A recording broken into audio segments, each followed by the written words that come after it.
Viene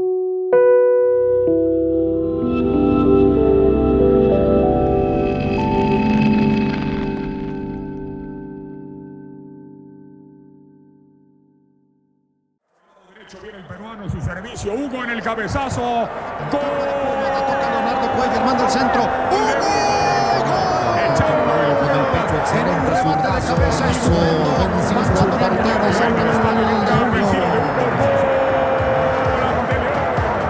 Ciudad Universitaria por la parte de la izquierda, la chilena de Hugo, golazo, pelota mal estirada de Santero, golazo, tendiéndose en una chilena completa. Dos títulos de liga, un campeonato de goleo individual, Juegos Panamericanos, Juegos Olímpicos como amateur, la selección grande para un campeonato mundial. Estos fueron los logros de Hugo Sánchez en el fútbol mexicano.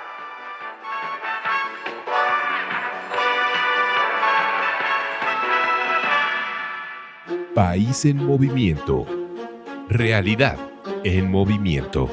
Cuerpo e historia en movimiento. Altavoz social y cultural y Sonidera Central presentan Olin. Un podcast sobre la historia del deporte en México. Con el maestro Juan José Sánchez.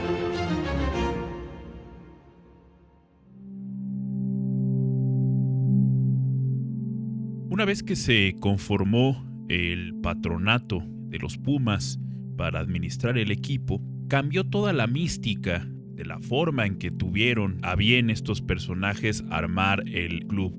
Si bien empezaron contratando jugadores de mucha calidad como Caviño o Spencer, que ya habíamos platicado de ellos, la idea de los directivos fue que Pumas tendría que ser el semillero del fútbol mexicano, el que produjera todos los jugadores necesarios no solamente para el club, sino que fueran un equipo que se caracterizara por la exportación de jugadores, ya sea a otros equipos del fútbol mexicano o inclusive al extranjero.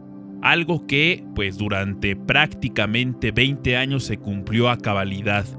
El sistema que se tenía en el club era que los jugadores en una temporada X debutaban, en la siguiente temporada se consolidaban, la tercera temporada era para ya ser un elemento de jerarquía o de importancia dentro del equipo, y al cuarto año ya se buscaba que el jugador tuviera una salida del club o que ya tuviera un nivel de estrella y que fuera seleccionado nacional de manera constante. Y eso sucedió desde 1977 hasta prácticamente 1997. Fueron camadas inagotables de jugadores y de talento que salió del Club Universidad. Por obvias razones destacan los jugadores que el club exportó al extranjero, como el caso de Hugo Sánchez, el caso de Luis García, de Luis Flores, de Manuel Negrete, que fueron jugadores que participaron en el extranjero. Pero me gustaría en esta pequeña historia el poder narrar un poco acerca de la salida de Hugo Sánchez al extranjero. Siendo ya una de las figuras más relevantes del fútbol mexicano, su contundencia en el remate y en la creación de grandes jugadas se vio plasmada con obtención del título de goleo individual, el cual compartió con el brasileño Evanibaldo Castro Caviño en la temporada 1978-79. Hugo Sánchez llega al equipo de los Pumas proveniente de la selección juvenil. En esa época esta selección era de carácter amateur, es decir, no formaban parte de este equipo jugadores que estuvieran dentro del fútbol profesional. Hugo Sánchez participaba en ligas cercanas a la zona de Jardín Balbuena, que era donde él vivía. Esta zona de Jardín Balbuena, desde prácticamente el inicio del siglo XX, fue un lugar donde se celebraban muchas ligas de tipo amateur. Desde épocas anteriores, de principios del siglo XX, había deportivos, había grandes llanos donde se reunían los jugadores a practicar diversos deportes como el béisbol, el fútbol, y dentro de esas ligas estaba este joven Hugo Sánchez.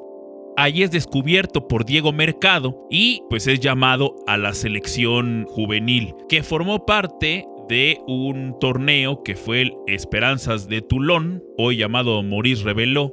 Y este torneo pues fue ganado por el equipo mexicano en 1975 y pues muchos de esos jugadores inmediatamente llamaron la atención de clubes profesionales. Y el caso de Hugo Sánchez pues tuvo la propuesta por parte del Club Universidad para integrarse al equipo, sobre todo gracias a la labor que hizo Alfonso Portugal, quien era también, junto con Diego Mercado, técnico de la selección juvenil, y porque también Alfonso Portugal tenía cierto vínculo con el Club Universidad, a quien había dirigido en 1974, y pues ahí se dio por él la posibilidad de llegar. Tiempo después, Alfonso Portugal sería el suegro de Hugo Sánchez porque se casó con la hija de Alfonso Portugal y que bueno, después tiene 2 hijos con esta mujer y después se terminaría separando y casándose con Isabel, la actual mujer del Pentapichichi. Pero antes de ser Pentapichichi llegó a Pumas, debutó en la temporada 76-77, ganó el título de 76-77, el primer campeonato de liga de los Pumas. Ya para 1978 Hugo Sánchez era seleccionado nacional, era el capitán de los Pumas y pues estamos hablando de un joven que tenía 20 años en ese momento. Fue un ascenso vertiginoso el que tuvo Hugo Sánchez. Y pues el gran talento que tuvo Hugo Sánchez, sin duda alguna, lo más admirable de Hugo Sánchez fue la disciplina.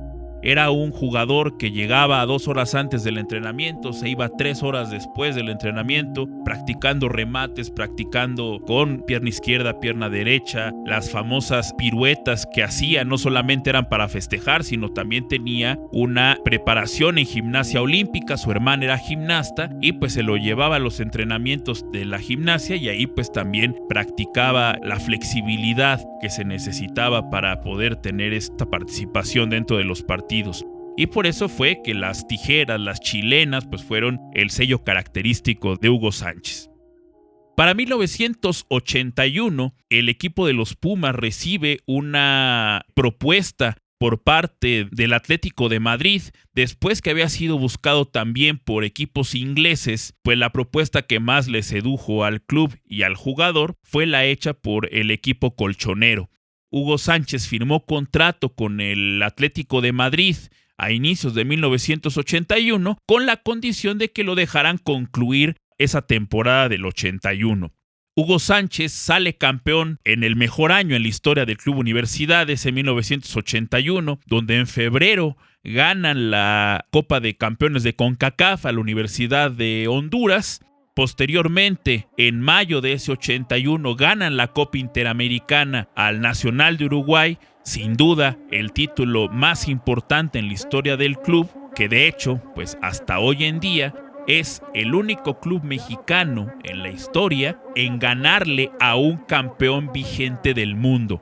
El Nacional de Uruguay le había ganado al Nottingham Forest una semana antes de la Copa Interamericana, la Copa Intercontinental, que hay que recordar, la Copa Intercontinental era pues un enfrentamiento de carácter oficial que dirimían entre el campeón de la Copa de Campeones de Europa y el campeón de la Copa Libertadores. En este caso fue Nacional y el Nottingham Forest. Y el equipo uruguayo venció al inglés una semana antes de que se celebrara la Copa Interamericana y a la semana siguiente jugaron contra los Pumas este torneo y Pumas los venció en 3 partidos. El último celebrado el día 13 de mayo en Los Ángeles, California, en el Memorial Coliseum. Y con gol de Gustavo Vargas, Pumas se coronó campeón. Vargas, ahí lo tienen en la toma de nuestros compañeros. Gustavo Vargas, el silbatazo de Roberto Wright y la locura de un público mexicano ahí, Pareja y Gustavo Vargas. Se abrazan todos los Pumas en este triunfo 2-1 de Universidad Nacional Autónoma de México sobre Nacional. Anotaciones de Gustavo Vargas para el equipo de los Pumas y Tuca Ferretti, José Cabrera para Nacional. En este segundo tiempo, cuando Nacional se puso en ventaja, después el Puma dio la vuelta y ahí la alegría y las lágrimas se funden en el triunfo del Puma. Y el 9 de agosto de ese mismo año del 81, Pumas corona ese gran año ganándole 4-1 a Cruz Azul, la final. Y el primer gol de ese partido de vuelta es anotado por Hugo Sánchez, quien pues ya se sabía que iba a ir a Europa. Era el primer jugador en muchísimo tiempo mexicano en irse a Europa y el primero con un contrato importante, que lo habían venido a buscar y demás. Normalmente los jugadores que salían de México al extranjero en los años 40, en los años 50, pues eran jugadores que se iban a la aventura, ¿no? Como el caso del Tití García, que se fue a Argentina, o el caso del Pirata Fuente, que también probó suerte en Paraguay. Hugo se va a Estados Unidos, primero se fue al San Diego Sockers en 1979. Se fue pues como una especie de préstamo ahí un poco raro porque jugaba para Pumas, se va al San Diego Soccer pero unas fechas nada más y regresa después al equipo universitario.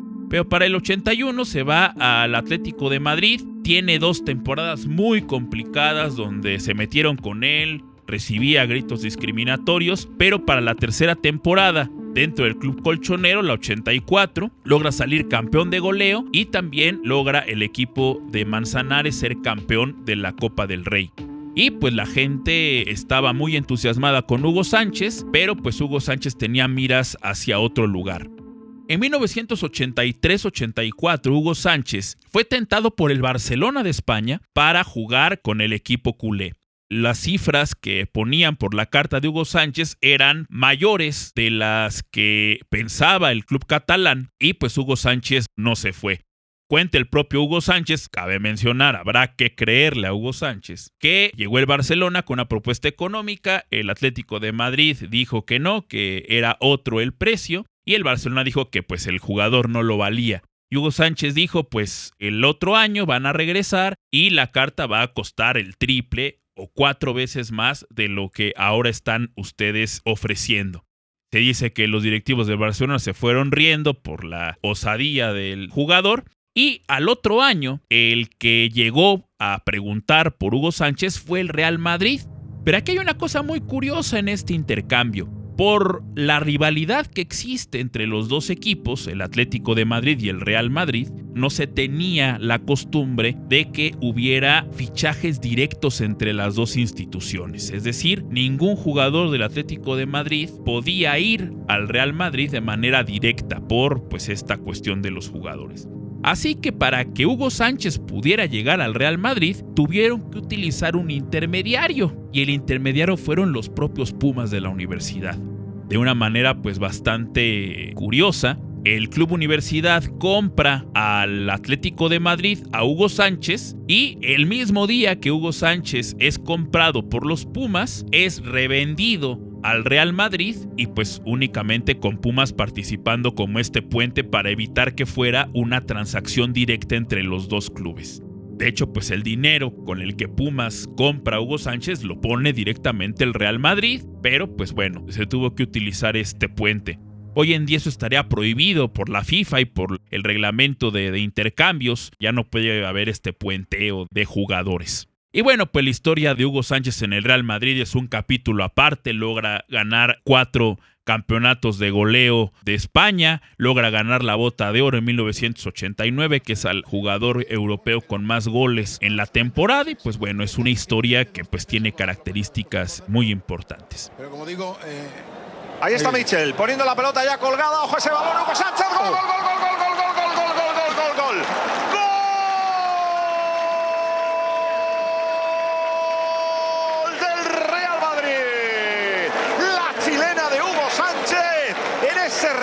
Acrobático, marca de la casa. Qué balón le pone Michel al segundo palo. Y ahí, ante los espectadores de la defensa del Real Betis, a los que solo les ha faltado aplaudir, se adelanta el Madrid, marca Hugo. También es importante mencionar que en esa década de los años 80, Pumas exportó a varios jugadores más. El caso de Manuel Negrete y de Luis Flores, terminando el Mundial de 86, el caso de Luis Flores se va al Sporting de Gijón y en el caso de Manuel Negrete al Sporting de Lisboa. A Negrete le fue bastante bien en esa primera temporada, a tal grado que lo contrata también el Sporting de Gijón. juegan unos partidos juntos. Luis Flores se va después al Valencia de España, pero pues ambos jugadores para la temporada 87-88 ya están de regreso en México y vuelven a jugar con Pumas. Quien tuvo un poco más de suerte en Europa fue, sin lugar a dudas, Luis García. Luis García fue un jugador que explotó tarde, un jugador que debutó desde 1986, pero durante 86, 87, 88, 89 no pudo realmente tener la titularidad segura con Universidad y es hasta 1990 que explota todo su potencial. Cuenta el propio Luis García que parte fundamental de esa explosión goleadora que tuvo Luis fue el Tuca Ferretti, quien le dio el consejo más importante en su carrera. Y el consejo era que perdiera un tiempo. Era un centro delantero sumamente atrabancado que llegaba siempre muy forzado al área, caía constantemente en fuera del lugar precisamente por no perder un tiempo. Entonces lo que le dijo Tuca fue: cuando tú hagas los movimientos, párate durante una fracción de segundo para que la pelota te pueda llegar, para que puedas pensar mejor y puedas definir de manera más adecuada. Y eso le cambió la vida a Luis García, que resultó campeón goleador en 1990-91 y para esa temporada ya tenía algunos ofrecimientos de Europa, especialmente de la Real Sociedad de San Sebastián, pero la directiva no lo dejó ir. Dijo que apenas estaba pues afianzando en el primer equipo y que pues era muy riesgoso irse a Europa con prácticamente 40 partidos de titular en primera división. Luis García se mostró molesto, dijo que no lo dejaban salir, etcétera, pero pues un año después el Atlético de Madrid llega a Pumas, ofrece una mejor posibilidad tanto para el club como para el propio Luis García, mejores condiciones sobre todo de pelea en el campeonato español, pues el Atlético de Madrid era un equipo que peleaba Copa UEFA, que tenía otras miras que la Real Sociedad, y Luis García a inicios del 92 logra contratarse con el Atlético de Madrid. El equipo de Pumas solicita que lo dejen terminar la temporada y esa temporada también Luis García resulta campeón goleador. Y para 1992 se va a España, donde juega 2 años con el Atlético de Madrid, después media temporada más con la Real Sociedad y pues después regresará a México a jugar con muchos clubes. Pero aquí podemos ver un poco la importancia que tuvo Pumas para la exportación de jugadores durante la década de los 80.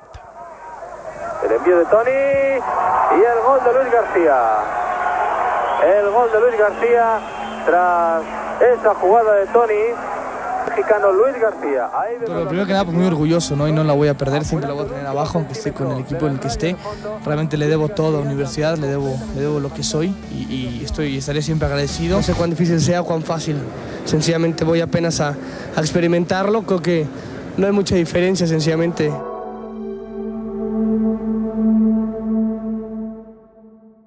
Sin lugar a dudas, la rivalidad más importante que tiene el Club Universidad es con el América, un equipo que representa la antítesis de lo que es Pumas. Pumas que pues durante muchos años fue el club de los jóvenes, el club de la universidad, el club de la gente pues que tenía cierta reticencia a los elementos que maneja el gobierno. Y pues el América es el establishment, el club del que es dueño la televisora más importante del país, que pues tiene todo el dinero para poder gastar, el que tiene el mayor posicionamiento en los medios de comunicación, también el club más ganador, etc. Y pues una rivalidad que podríamos considerar natural se presentó entre estos dos equipos. Sin embargo, durante la década de los 60 y de los 70 no hubo como tal una rivalidad importante entre estos dos clubes.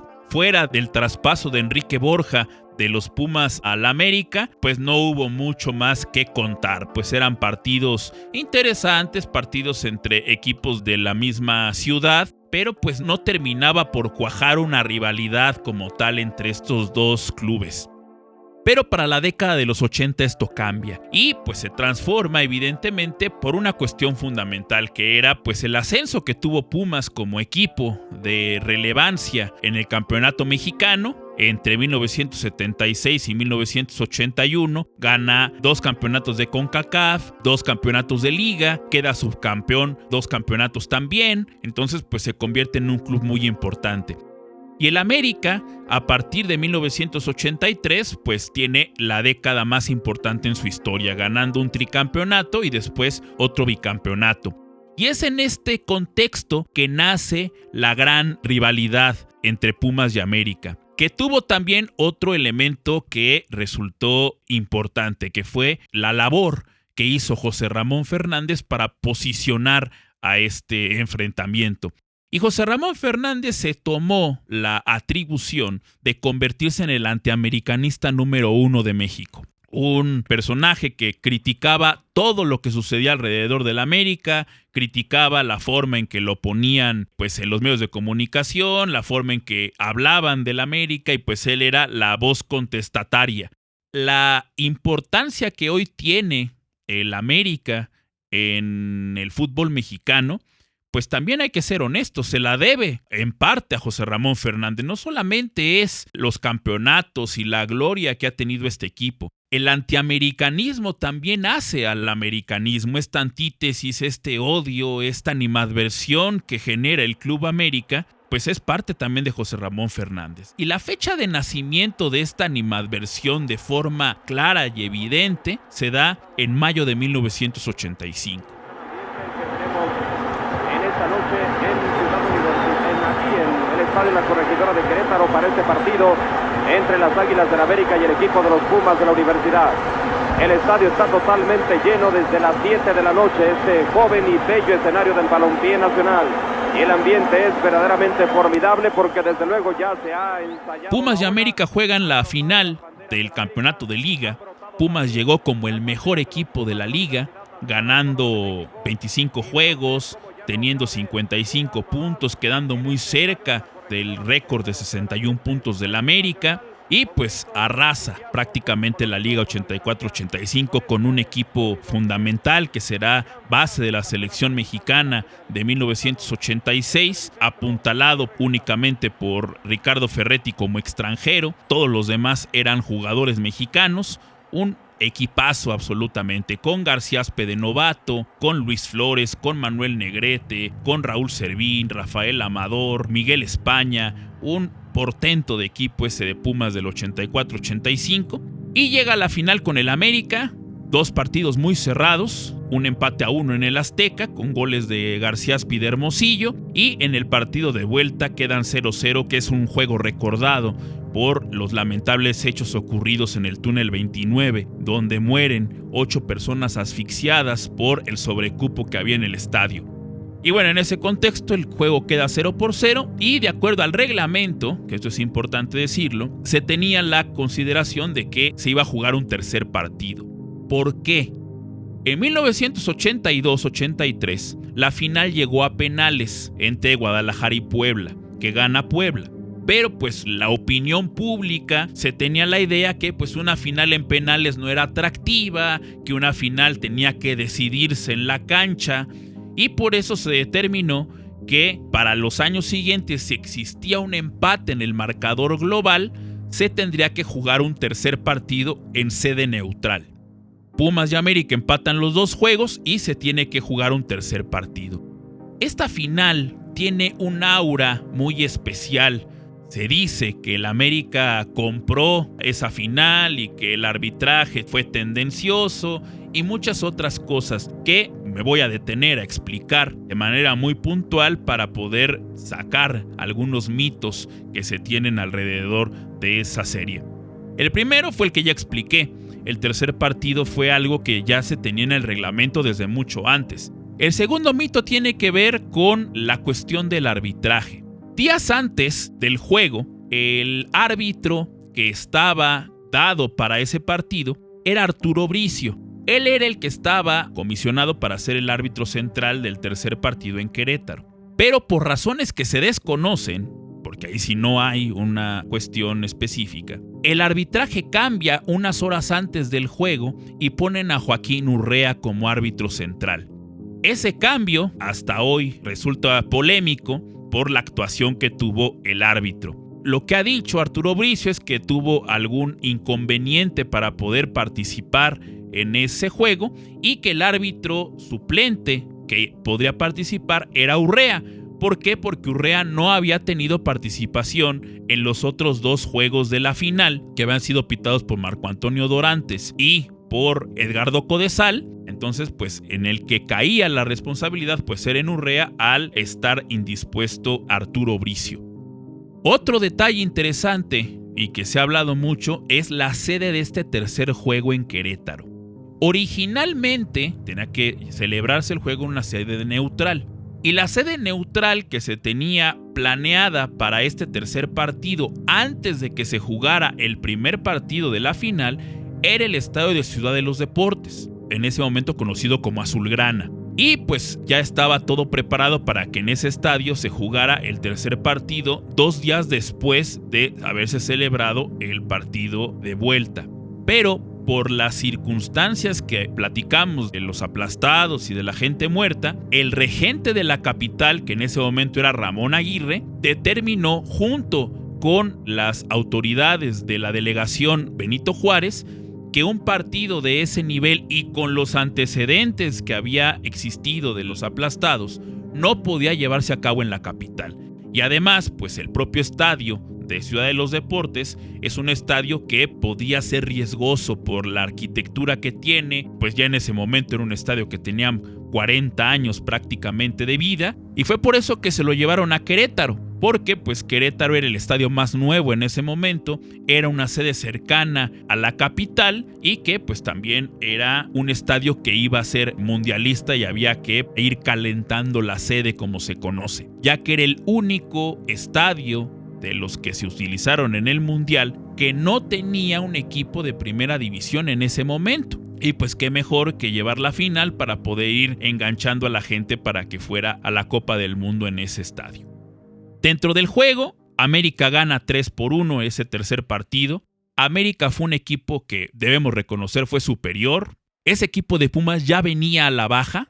Un equipo que durante las últimas 5 jornadas del torneo regular únicamente pudo ganar 2 juegos, empató 1 y perdió 2 juegos, y además perdió con equipos que eran claramente inferiores. En la liguilla pasó con mucho apuro frente a Puebla y frente a León. De hecho, Puebla estuvo a punto de sacarlo de la liguilla. Pasa Pumas por penales y además el gol que permite el alargue es una chilena extraordinaria de Manuel Negrete prácticamente a 3 minutos de finalizar el juego. Y en la final el América fue mejor equipo. Pero hay una jugada que ha sido conocida como la de las manos gemelas. Un remate del América en el área de Pumas, rebote en la mano de Félix Cruz y marcan penal. Y minutos más adelante una jugada exactamente igual con Alfredo Tena no se marca como penal.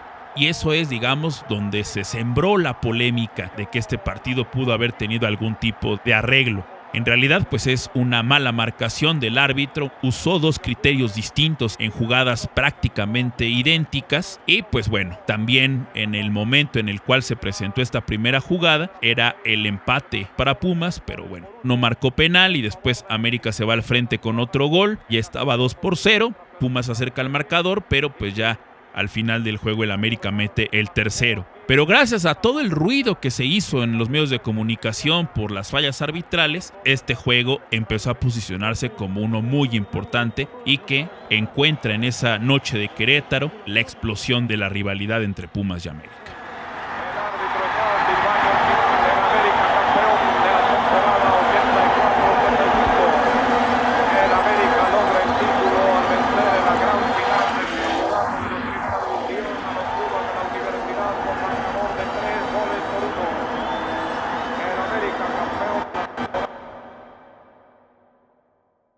No cabe duda, la temporada 90-91 fue la más importante en la historia del Club Universidad, la mejor en todos aspectos. Fue el equipo más goleador, el equipo menos goleado, el equipo que tuvo al campeón goleador, primer lugar de la tabla general, es el torneo en que más puntos hizo el equipo junto con 84-85, tuvo prácticamente todos los récords de la institución.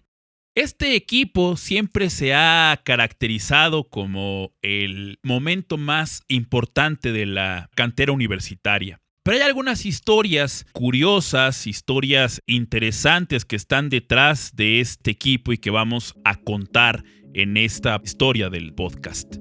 Primero, una conocida. Este equipo pues prácticamente fue el mismo de la temporada anterior, la 89-90, que había llegado a semifinales y lo había eliminado el equipo Puebla, pero tenía dos cambios. Uno era el portero. Adolfo Ríos se fue a jugar a Veracruz, y el otro cambio fue la salida de Manuel Negrete al equipo Monterrey, y pues que quedaba un lugar en la media cancha del equipo de los Pumas. Para resolver el problema de la portería, el entrenador Miguel Mejía Barón, que había tomado el mando del equipo a la salida de Héctor Sanabria después de perder la final de 87-88, pues tenía a un portero suplente en ese momento, que era Jorge Campos. El portero pues no tenía participación como portero, pero este jugador, Jorge Campos, en sus años de amateur, había jugado como centro delantero.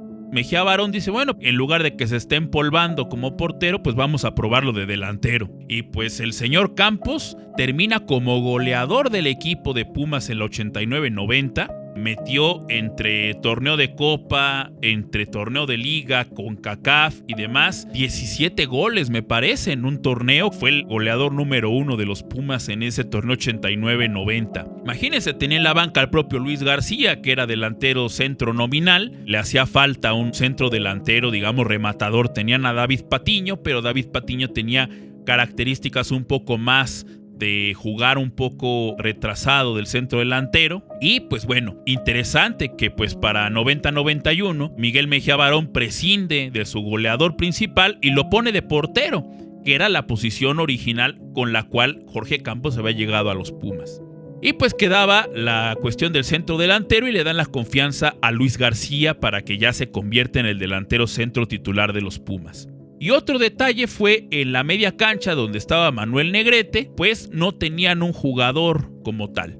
Ese año, en 89-90, Pumas va a prepararse, previo a la temporada 90-91, a Europa. Y en el avión para dirigirse a Inglaterra iba Miguel Mejía Barón y otros miembros de la directiva, y también estaba el Tuca Ferretti.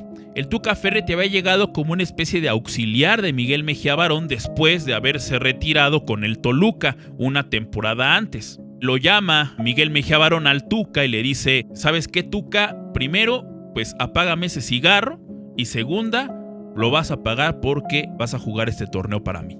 Tuca Ferretti se mostró sorprendido, pues ya era un jugador muy veterano. Dijo, no, pues yo vengo de auxiliar. Y dice, no, vas a jugar tu última temporada en Pumas porque te necesito en la media cancha del equipo. La directiva no estuvo de acuerdo porque no era una política del club que pues regresaran jugadores después de haber salido de la institución, y menos jugadores veteranos y menos jugadores extranjeros y veteranos. Pero pues Miguel Mejía Barón pidió el respaldo de la directiva, pidió que se mantuviera esa decisión, y pues bueno, le dieron el espaldarazo a Mejía Barón a regañadientes, pero pues Tuca Ferretti se convirtió en el creativo del equipo de los Pumas. Sin embargo, esta llegada del Tuca Ferretti no cayó tan bien en otros jugadores del club, y especialmente no cayó bien en el que era el creativo titular de los Pumas, el número 1 en la espalda, Juan Carlos Vera. Esto se sabe muy poco. Juan Carlos Vera escribe en sus memorias que pues no había una relación tan cercana con el Tuca Ferretti. Por el contrario, era una relación bastante distante, porque veía él y otros jugadores más pues que Tuca Ferretti era sumamente salamero, sumamente cercano a la directiva, a tal grado que pues cuando llegaba el ingeniero Guillermo Aguilar Álvarez a ver la práctica, pues detenía la práctica el Tuca Ferretti para ir a saludar directamente al ingeniero Aguilar Álvarez, en un gesto que a Juan Carlos Vera, según cuenta, pues le parecía bastante pues salamero. Y durante todo el torneo hubo ciertas fricciones entre estos dos jugadores, sobre todo fuera de la cancha, porque pues Vera era el que llevaba los hilos del equipo, y pues de pronto llegaba Ferretti y pues también a exigir un lugar dentro del campo. y pues no tuvieron buena relación. Y esto se agudizó al año siguiente, que pues llevó inclusive a Juan Carlos Vera a salir del Club Universidad después de ser campeón. Él quería quedarse, nada más que pues tuvo la mala fortuna que Tuca Ferretti, después de retirarse, lo convirtieron en el entrenador del primer equipo, y pues el primero que fue sacrificado fue el chileno Juan Carlos Vera. Este equipo de Pumas nace en 1988 con la llegada de varios jugadores al primer equipo, sobre todo los jugadores de la defensa.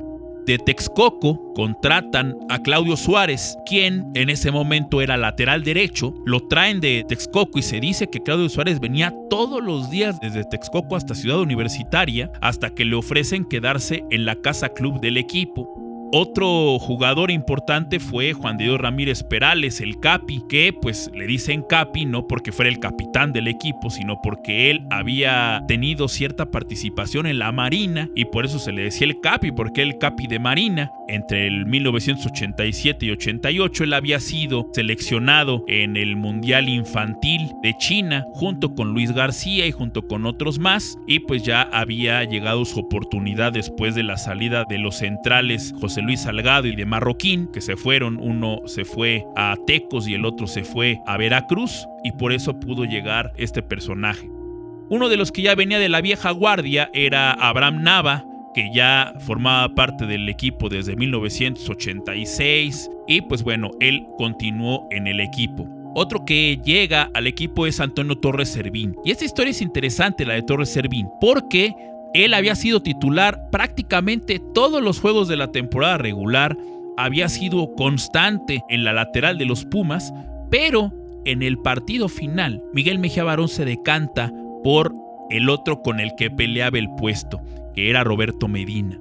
Para las características del juego de América, consideró Miguel Mejía Barón que la marca que hacía Roberto Medina era mejor que la que ofrecía Antonio Torres Servín, que era un jugador que iba mucho más al frente, con muy buena pegada de larga distancia, pero que pues no tenía tanto oficio como el que tenía Roberto Medina, y pues el entrenador se decanta por él.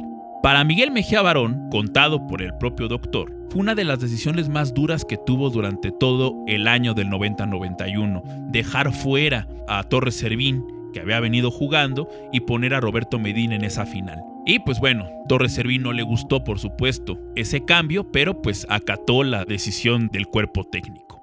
En la media cancha estaba Miguel España. Ya era se podía decir veterano, pero no tenía ni 30 años Miguel España, pero jugaba en el equipo desde 1983. Era de los que mayor tiempo tenían en el club. Tenía el gafete de capitán, y pues además aquí hay un detalle interesante, porque Miguel España tenía la camiseta número 7, y cuando llega Tuca Ferretti le pide la camiseta 7, y pues Miguel España no estaba de acuerdo con ceder el número, y pues bueno, al final pueden llegar a un acuerdo, al parecer económico, y pues bueno, Miguel España cambia del 7 al número 6 y le deja el 7 a Ricardo Ferretti. Cosa parecida sucedió con el número de Juan Carlos Vera, que es recordado por haber portado el número 1 en la camiseta. Y esto tiene una relación directa con Jorge Campos. Jorge Campos en ese torneo decidió que iba a portar el número 10, porque Jorge Campos estaba pensado que iba a jugar de delantero. Y pues se quedó con el número 10. Juan Carlos Vera se quedó como, bueno, ¿y ahora qué número voy a utilizar? Y pues el propio Jorge Campos le dice, ¿y por qué no te pones el 1? Pues era rarísimo, todavía sigue siendo muy raro que un jugador de campo utilice el número 1, pero pues a Vera le pareció bastante peculiar. Vera cuenta en sus memorias que pues fue el número 10 que se convirtió en número 1. Y el otro medio del equipo era Alberto García Aspe, un jugador que desde 1984 formaba parte del club, que había empezado muy bien su carrera, pero que las lesiones no lo habían dejado en paz. Él se lesiona muy grave de tobillo en la final de 87-88 y pues no había tenido regularidad en el equipo de los Pumas. En 89-90 también había caído lesionado y pues ya estaba convirtiéndose en estos veteranos y que ya se pensaba que podían salir de la institución. Había algunas ofertas por él, pero precisamente por las lesiones tuvo que quedarse en esa temporada 90-91 con los Pumas, que pues fue la de su consagración definitiva. García Aspe tuvo un gran torneo y después de esa 90-91 pues sale del equipo al Necaxa para 91-92. Y adelante estaba Luis García, del cual ya platicamos, y David Patiño, que David Patiño era un centrodelantero, pues sobre todo media punta, con una gran calidad, pero que también fue muy castigado por las lesiones. De bajo perfil, pero muy importante. Consulta aquí jueces de línea. Son las 3 de la tarde, un poquitito más, 3 de la tarde con 1 minuto, cuando va a arrancar la final del fútbol mexicano. Aquí está el arranque del partido con América y con Carlos Antonio Santos en un balonazo largo buscando a Edu.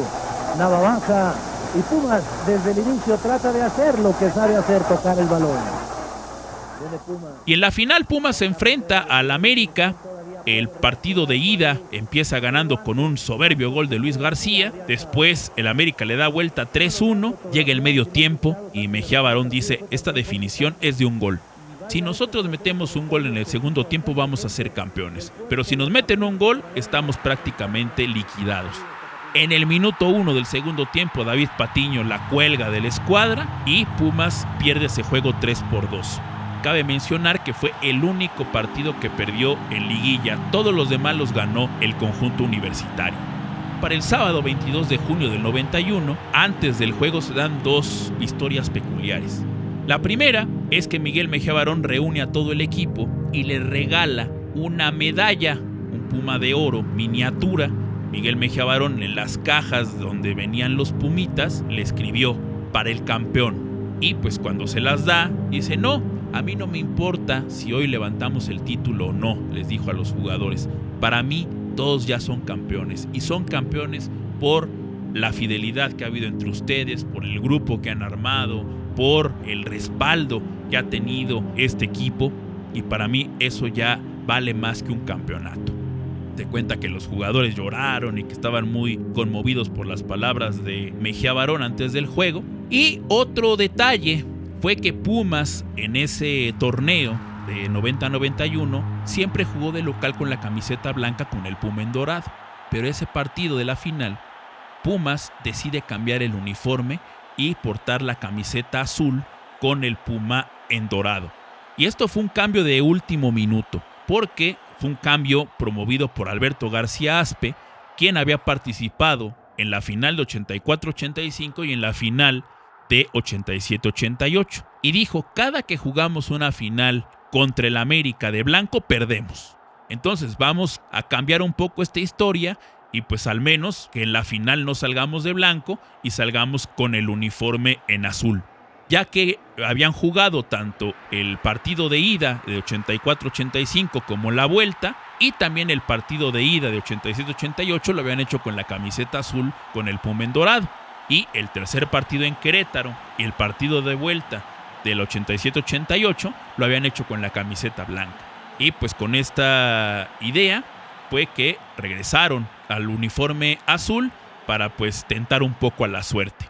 Y pues lo lograron. Ese partido de vuelta, Pumas lo gana por 1-0 y lo gana con el gol más famoso en la historia de los Pumas, que es el tucazo.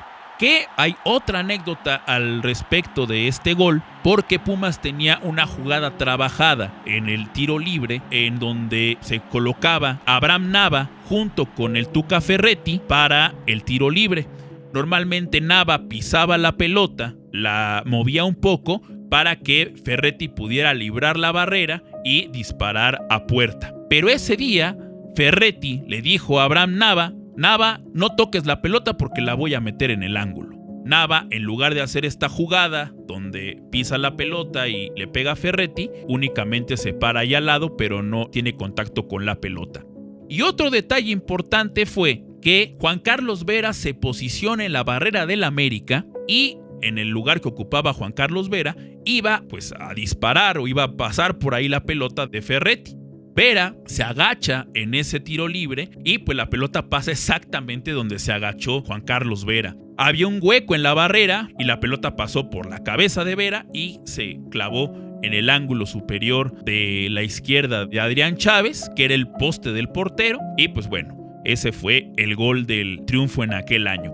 Sin duda alguna, este torneo merecía tratarlo de manera especial. de manera profunda y sobre todo con estas historias alrededor de este equipo que sin duda es el más grande en la historia de Universidad.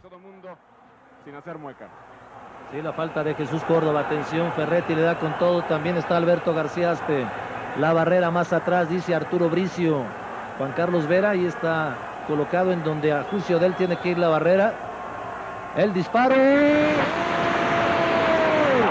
¡qué gol acaba de meter el Tuca! ¡Qué bárbaro! Le pegó con todo y la metió en la esquina, no podía hacer nada, ni Chávez ni nadie. ¿Dónde lo metió el Tuca? ¡Qué bárbaro! ¡Qué golazo!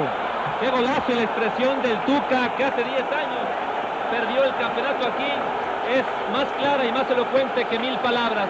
Un disparo extraordinario, preciso, justo. Chávez ni siquiera pudo reaccionar. Vean ustedes, se quita Vera y por ahí entra el reemplazo de Tuca Ferretti, 1-0 y cambia todo. En el año 2004 fue el que consideran el año dorado de los Pumas. Los Pumas cumplían 50 años de existencia y pues desde el principio de ese 2004 hubo una gran expectativa por el equipo.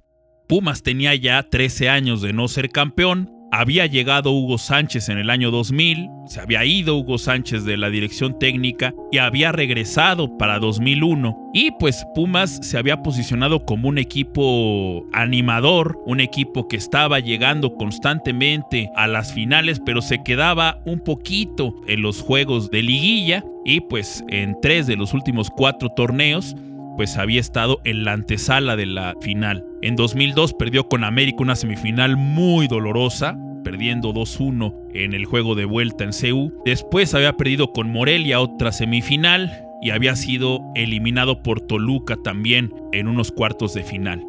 El equipo poco a poco pues ya empezaba a tener esta ansiedad por ser campeón. Habían parado un gran equipo para poder lograr este campeonato y pues no se había dado.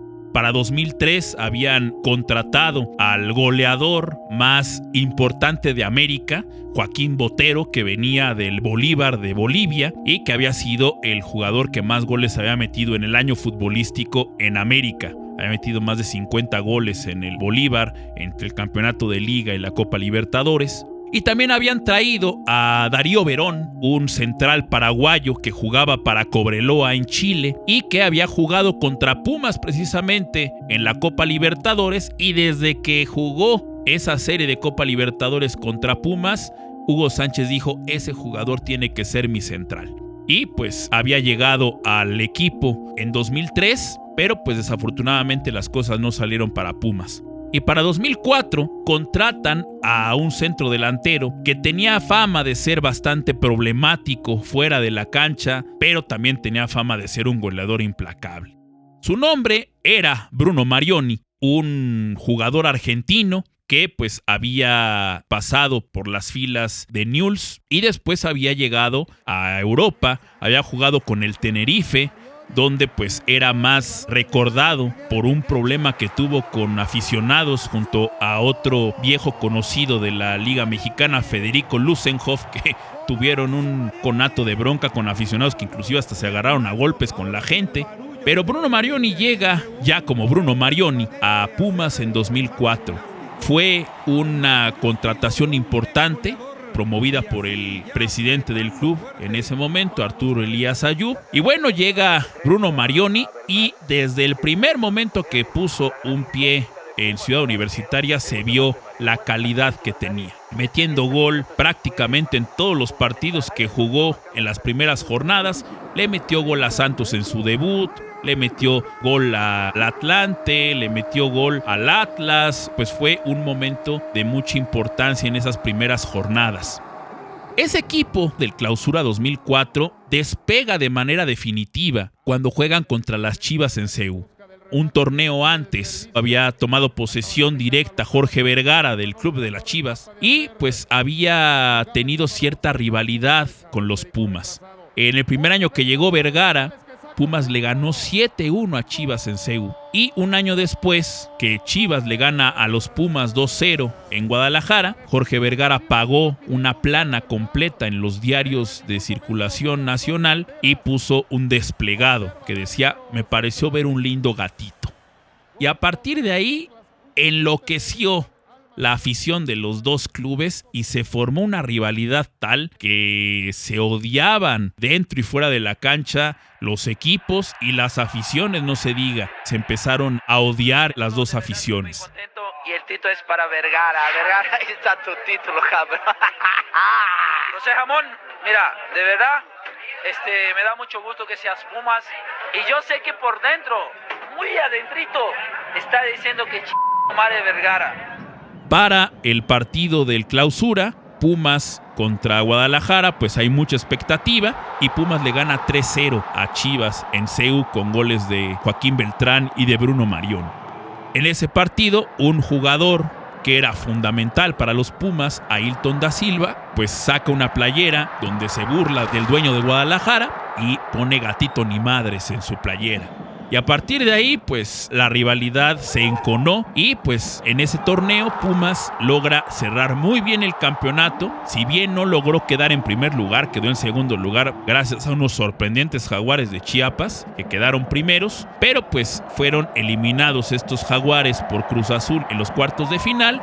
Pumas pasó por Atlas, pasó por el propio Cruz Azul y se instaló en la final contra el Guadalajara. Una final cerrada, empatados en la ida 1-1 con un penal polémico que pues fue una falta fuera del área y que la marcó el árbitro dentro, y el partido de vuelta terminó 0-0 y tuvieron que irse a los penales.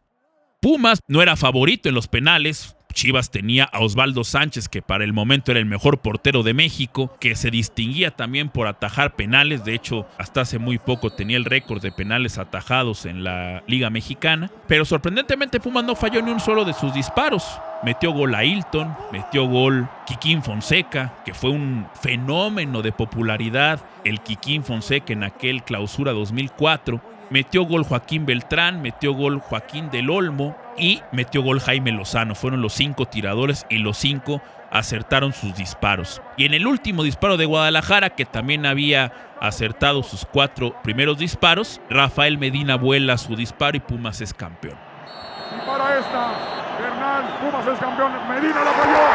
Pumas, campeón del fútbol mexicano. Pumas, campeón del fútbol mexicano. Ese campeonato fue la liberación de tantos años de no ganar un título y pues fue uno de los días más dulces en la historia del Club Universidad. Durante el tiempo entre el torneo de Clausura 2004 y el Apertura 2004, Pumas trata de contratar a Bruno Marioni, que estaba de préstamo en Pumas, pero para contratarlo se valen de una estrategia bastante poco ética, porque le hacen unos exámenes a Bruno Marioni en Pumas y en los exámenes aparece que el jugador está lesionado de la rodilla. Y con ese examen tratan de bajarle el precio a Tenerife, que Tenerife había tasado a Marioni en $3 millones y Pumas quería pagar solamente 1, precisamente porque era un jugador lesionado. En realidad Marioni no estaba lesionado, según lo que cuenta el propio Marioni, y pues solamente fue una estrategia de Pumas para bajar el precio. Eso provoca que pues las negociaciones se rompan entre Marioni y los Pumas, y pues bueno, a partir de ahí fue un problema.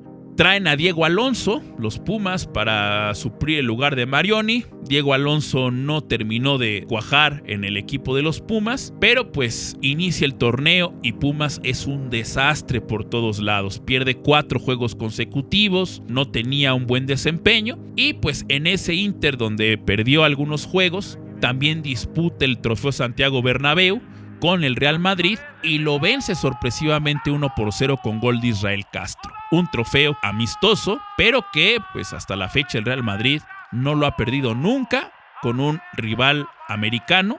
El único que le pudo ganar fue Pumas, y desde ese torneo de 2004 a la fecha, es decir, más de 20 años en los que se ha celebrado el torneo Santiago Bernabéu, el Real Madrid no lo ha perdido. El último que le ganó ese torneo fueron los Pumas de la Universidad.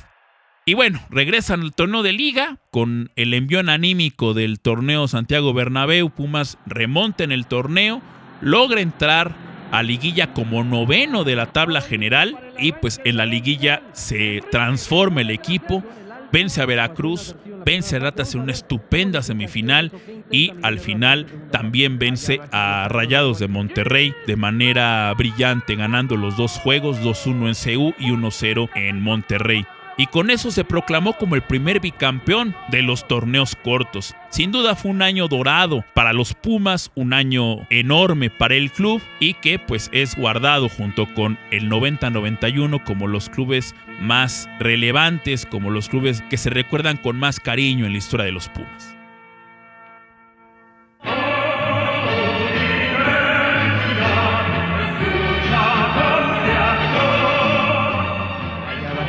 Luego el Chiquín, la pelota está en el fondo. Fonseca se encontró con el rebote y la metió. Son Pumas de la Universidad Nacional Autónoma de México. Son los campeones y son, señores, muy bien ganados. Aquí viene Castro. Israel hace pared, le pegó. ¡Golazo!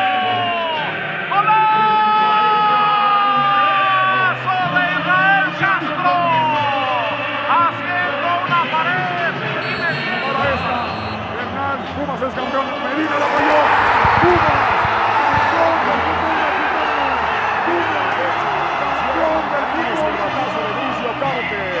Pumas, campeón del fútbol mexicano. Entra una verdadera ola humana.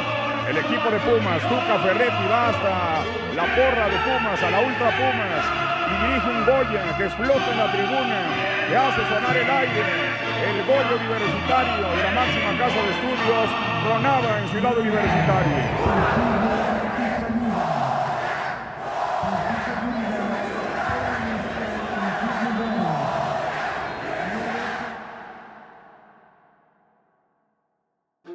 Olín, un podcast sobre la historia del deporte en México, es una serie sonora original producida por Sonidera Central y Altavoz Social y Cultural para Todo Menos Miedo.